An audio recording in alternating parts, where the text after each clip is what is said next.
One of the great things about daylilies is just a huge range of options that you've got. There have been literally thousands of varieties of daylilies introduced over the years. And of course they come in a wide range of colors, pretty much everything except blue. There's no blue daylily. But they also come in a variety of bloom sizes. Blooms as small as just an inch or an inch and a half, all the way up to big ones. Our largest is about 13 inches in diameter. And today what I want to talk about in this video is 5 great things about small daylilies. Because small daylilies have a great place in the garden. There's a lot of good uses for them, and so I'm going to talk about 5 great things about small daylilies. So when I'm talking about small daylilies in this video, what I'm going to be referring to is daylilies that have a bloom that's smaller than 4 inches. And one of the things that you'll find about daylilies is that a lot of the time, not always, but a lot of the time, daylilies that have smaller blooms are going to have smaller plants. Okay, they may have smaller individual plants, like see these plants right here are relatively small. And then they're going to have grow into a smaller clump.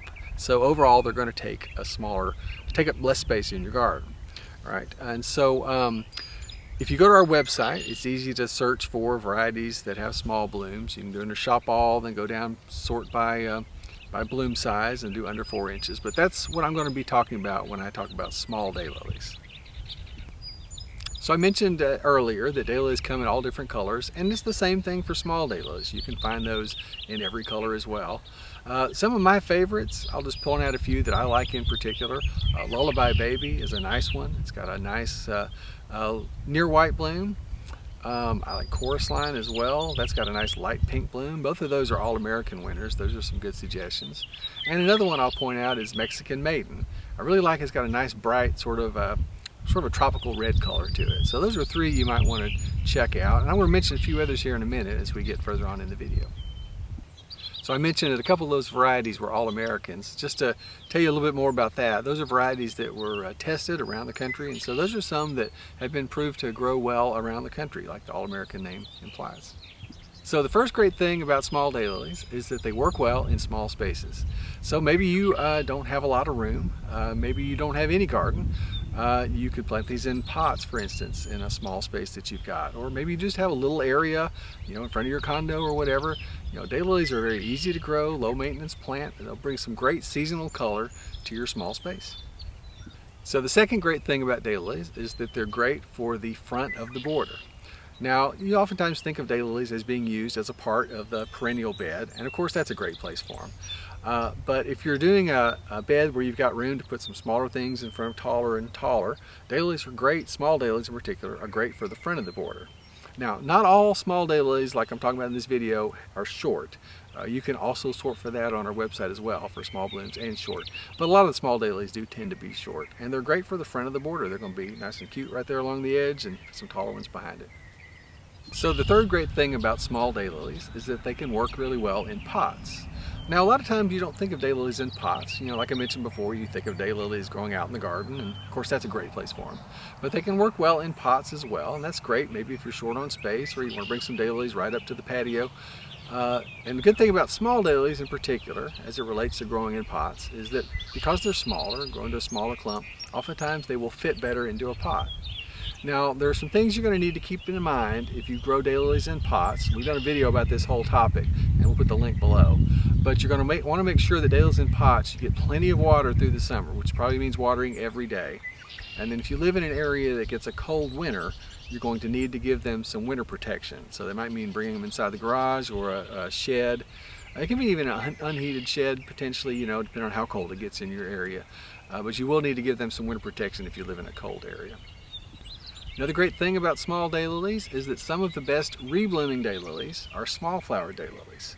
Now, just a little bit about what rebloom is. As that word implies, rebloom. They're going to have their normal bloom cycle, which daylilies typically bloom 4 to 6 weeks or so. And then daylilies that are rebloomers can come back and bloom again later on in the fall, or maybe they'll just kind of keep on going, sort of extended bloom, but then sometimes they'll quit and start again. Both those things are called rebloom. But that's a great trait in daylilies, just because you get more bloom out of the same variety. Now, there's some catches to the rebloom thing. A lot of the best rebloomers are going to be in yellows and golds, and so we'll get the call, hey, I'd like a rebloomer, but I want it in pink. Well, there's not as many great reblooming daylilies in the other colors. So you're going to kind of limit yourself if all you grow is rebloomers. And then also folks in the south are going to have a lot more opportunity for rebloom than folks up north, just because they have a lot longer season. But some of our best rebloomers are found in the small flowers. Probably the most popular daylily of all time, at least the most planted, is a variety called Stella d'Oro. Bright gold, puts out lots of blooms, and about 18 inches tall, about a 2.5, 3-inch bloom, something like that. And it's a great rebloomer, so that's why you will see it a lot of places, potentially a lot of commercial landscapes and stuff as well, but that's a great variety. A couple of other my favorite rebloomers, Stella's Ruffled Fingers, which I'm guessing probably has Stella in the parentage, is a nice light pink, so it's kind of an unusual color for a really good rebloomer. And then you might try, let's see, what's another good one? Dewy Sweet is a nice rebloomer. That's a double bloom, so it's kind of different because it's a little different shape. Doubles have twice as many petals, so they're kind of fluffy looking blooms. Cream colored with a purple center to it, and so that's Dewy Sweet. That's another great reblooming small flower. And the fifth great thing about small flowers is that a lot of them cost less. Now we grow everything that we sell, and it can take a long time to grow a daylily, when we first buy a new variety, all the way until we have enough to sell. It just takes time. But a lot of the small flowers tend to be more rapid increasers. You can see this particular one here. This is Happy Returns, which is another great rebloomer I didn't mention, but light yellow rebloomer. It's got the small fans like this, and so it's going to make a lot more small fans. Now it's not necessarily going to get in a big clump, but the clump it has is going to have a lot more fans to it. And so in any case, that just allows us over time to be able to take up the clump and divide it down more quickly. A lot of times the larger varieties, they got larger fans, they just don't increase quite as rapidly. And so as we get more supply available, we can lower the price, and we're glad to do that. And so a lot of the small flowers have lower prices. So we've been growing daylilies for over 40 years, so we love to talk about daylilies. And if you have any questions or comments about this video or anything else daylily wise, you put it in the comments below this video, or our contact information is on the website. You'll also see below we put links to how to find small flowers on our website, and then to the varieties that I mentioned, those are linked below. And then you might want to check out a video we shot about rebloomers. I mentioned that earlier in the video. You might find that one interesting. So thanks for watching.